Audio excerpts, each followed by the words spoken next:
Il y a une grande mode sur la grenade, qu'en pensez-vous? Ce produit que vous tenez en main, cette grenade fermentée, vous paraît-elle plus intéressante que les jus? Quelle est votre expérience avec ce produit et comment le conseillerez-vous? Non, non, alors d'abord, soyons très clairs, le jus de grenade, ça vaut pas plus qu'un jus d'orange. C'est bon pour aller aux toilettes. Ça ne sert à rien. Soit vous mangez l'orange, soit vous mangez la grenade, mais vous n'allez pas manger du jus de grenade qui arrive de je ne sais où. Par contre, l'élixir de grenade, ah, ça c'est autre chose. Pourquoi? Parce que vous avez là un concentré de polyphénol, c'est-à-dire un concentré d'antioxydants qui ont des vertus in vitro sur des cellules cancéreuses qui sont anti-angiogéniques. Ça veut dire quoi? Ça veut dire qu'ils évitent la croissance des cellules cancéreuses, qui évitent la multiplication de ces cellules. Alors je vais vous dire, je fais une confidence, moi je le prends souvent sous forme d'un kir. Vous savez que le chanoine kir, qu'est-ce qu'il mettait? Il mettait au fond une petite liqueur, tout simplement, de chez lui, de cassis par exemple. Moi je préfère une petite liqueur, vous voyez, d'élixir de grenade. Et puis j'ajoute un petit vin blanc, et le dimanche, comme ça, ma femme et moi, chacun, on prend son petit kir. Mais vous l'avez également, pour ceux qui préféraient le prendre autrement, sous forme de gélule. Ça s'appelle granaproson.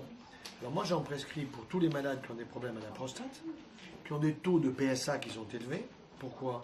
Parce que quand la personne a un taux de PSA, il a le trouillomètre à zéro, la peur du cancer.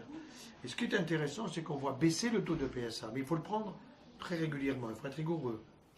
En général, 2 gélules matin, midi et soir, hors des repas, mélangées à l'alimentation, si vous voulez, mais plutôt vers la fin du repas ou un petit peu en dehors. Et là, qu'est-ce que vous allez voir? Sur une période assez longue, à peu près une année, parfois un petit peu plus, vous allez voir le taux du PSA qui va baisser. Ça rassure beaucoup les hommes, parce que les hommes, quand ils ont la prostate qui est malade, ils ont peur d'avoir la sexualité par terre. Un homme qui a la sexualité par terre, il se fout une balle dans la tête. Hein. Il ne sait plus pourquoi il existe. Vous voyez.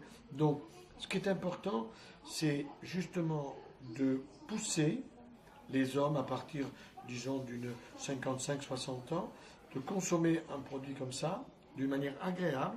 Ce n'est pas un médicament, de telle façon qu'on n'ait pas de problème à la prostate. Mais, encore une fois, il faut bien comprendre une chose, c'est que cet élixir de grenade, qui est un concentré très fort en polyphénol, il n'a pas que des effets, si vous voulez, sur la prostate. Il a des effets anti-vieillissement, il a des effets antioxydants, il a des effets anti-inflammatoires, il a des effets anti-infectieux. Tous ces effets-là se cumulent. Pourquoi? Parce que l'organisme est cohérent. Et un organisme cohérent, c'est un organisme qui répond positivement, si vous voulez, à un apport d'un élément nutritionnel qui est positif pour sa santé, pas simplement pour tel ou tel organe, mais pour l'organisme en général. Donc, oui, c'est quelque chose de très original, cet élixir de grenade, et franchement, c'est pas trop cher pour toutes les qualités que ça peut avoir, donc il ne faut pas hésiter à le consommer.